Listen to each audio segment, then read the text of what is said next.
Bagong Hinebra rookie isasama kaagad sa Gilas? Tagilid pa daw tayo sa SEA Games. Tara, kwentuhan! Para kay Coach Tim Cone mga idol, isang draft steal na sa Hinebra ang pagkuha kay Sonny Estile sa 11th pick ng 2025 PBA Draft. Isang 6'3 forward na naging MVP sa draft combine. At bilib na nga si Coach Tim sa kanya mga idol ha.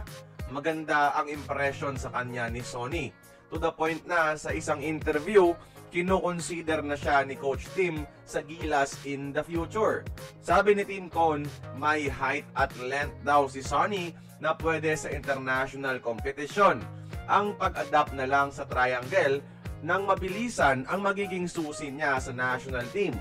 24 years old pa lang si Sonny mga idol, at kapag mahasa na sa sistema, sabihin natin 3 to 4 years from now, saktong nasa prime na siya at malaking tulong ang mabibigay para sa national team. Athletic forward na kayang bumantay sa perimeter at may impressive 3-point shooting na rin. Pamalit ni Coach Tim Cone sa butas na iniwan ni Jamie Malonzo at sa butas na iiwan ng tumatandang si Calvin Oftana in the future. Kaya kayo mga idol agree ba kayo kay Coach Tim na pwede na sa Gilas balang araw si Sonny Estile? Kayo humusga sa ating comment section ha. Samantala, maraming nagsasabi na tagilid raw ang Gilas sa paparating na SEA Games dahil sa lakas ng roster na ibabandera ng host country na Thailand. Kalahati sa roster ng Thailand, mga Thai foreigners.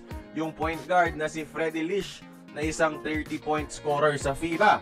Yung bumubuhat sa kanila dati na si Tyler Lamb na mala-import din ang laruan.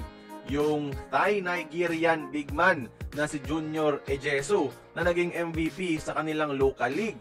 At yung bagong dating na si Tatcharin Narbonne, isang Thai-French player mga idol na mahirap hanapin online. Secret weapon kumbaga. Kumakasan na rin ang Thailand mga idol sa mga foreign players. So, posibleng strongest team na nila ipapadala sa kanilang basketball history. Samantala sa Gilas, wala munang PBA player dahil hindi tugma sa schedule ng PBA.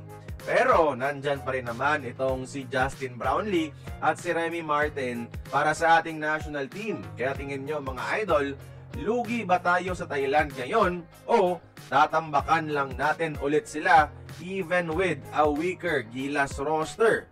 Join the conversation, magkomento lamang sa ibaba.